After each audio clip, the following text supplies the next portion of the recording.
भयंकर स्थिति से इस समय संसार गुजर रहा है, और इस भयंकर स्थिति से अगर कोई निकाल सकता है तो केवल और केवल भगवान बुद्ध हैं। और भगवान बुद्ध को हम जानते ही नहीं है। भगवान बुद्ध कहाँ पैदा हुए? भगवान बुद्ध कहाँ पैदा हुए? भारत पैदा हुए भाई? पाकिस्तान में, अफगानिस्तान में, या कहीं रूस में, जापान में, वहाँ तो पैदा नहीं हुए। भारत के भगवान बुद्ध है ना, भारत के भगवान बुद्ध हैं, और भारत के लोग ही भगवान बुद्ध को नहीं जानते। जबकि होना क्या चाहिए था कि सबसे पहले भारत के लोग भगवान बुद्ध जानते, अगर जानते तो फिर उनको जो है मानते, उनकी बातों को मानते, उनकी बातों पे चलते, फिर उनकी बातों का प्रचार प्रसार पूरी दुनिया में चलता। अगर पूरी दुनिया में उनकी बातों पे प्रचार प्रसार होता तो पूरी दुनिया में कहीं भी युद्ध नहीं होता। होता क्या? कहीं नहीं होता। उदाहरण हमारे सामने है सम्राट अशोक का। सम्राट अशोक ने कलिंग युद्ध के बाद हथियार छोड़ दिए, फिर हथियार नहीं उठाए, लेकिन क्या उसकी सीमाएं वहीं रही? सीमाएं बढ़ी। उसके बाद सीमा कैसे बढ़ रही हैं? लोग तो सीमाओं को बढ़ाने के लिए, राजा सिकंदर क्या करा, सीमा बढ़ाने के लिए सेना लेकिन गलाना, रक्तपात किया, लोगों को मारा, हिंसा की, लेकिन सम्राट अशोक ने किसी की हिंसा नहीं करी, एक बूंद भी रक्त का नहीं बहाया, लेकिन इतना बड़ा विशाल राज्य बना लिया। कैसे बना लिया?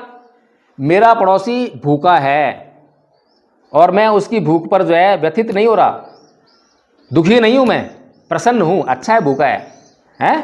मेरा पड़ोसी गरीब है, उसका घर नहीं बना हुआ, घर टूटा फूटा है, और मैं खुश हूं कि मैं अमीर हूं, है ना? तो सम्राट अशोक ने जब बुद्ध की शिक्षाओं के संपर्क में आया तो उसने क्या करा? अपने पड़ोसी देशों के साथ में मित्रता पूर्वक संबंध स्थापित किए। मित्रता पूर्वक, मित्रता क्या होती है? अगर मैं और मेरा पड़ोसी मित्र हैं तो जब वो दुखी होगा तो मैं उसके दुख को दूर करने के लिए जाऊंगा ना। और जब मैं अपने मित्र के दुख को दूर करूंगा तो क्या मेरे पे हमला करेगा वो? मैं किसी की भलाई करूंगा तो वो मेरा बुरा करेगा क्या? नहीं करेगा। लेकिन हमने ऐसे एग्जाम्पल सेट कर रखे हैं कि ईंट का जवाब पत्थर से दो, ईंट का जवाब पत्थर से दो। एक संस्कृति हमारे बीच में लगातार हमें बचपन से ही ये सब चीज़ें सिखा रही है। इसीलिए हमारे दिमाग में यही बातें हैं, ईंट का जवाब पत्थर से दो। किसी ने मुझे गाली दी तो छोड़ कैसे दूंगा? मैं भी गाली दूंगा, ऐसे होता ना। अभी हमारा व्यवहार यही है, कोई गाली देता है तो हम गाली देते हैं, तुरंत दिमाग में एक ही बात है, गाली देते हैं। तुरंत दिमाग में आता है मार, थप्पड़ खींच के थप्पड़ मार देते हैं। फिर दिमाग में आता है इसको कूट अच्छी तरह से, पीट दे अच्छी तरह से उसको।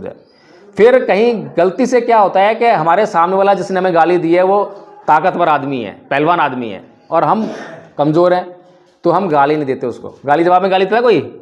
कमज़ोर कभी गाली नहीं देगा। फिर क्या करेगा? चुपके से वहाँ से निकल लेगा।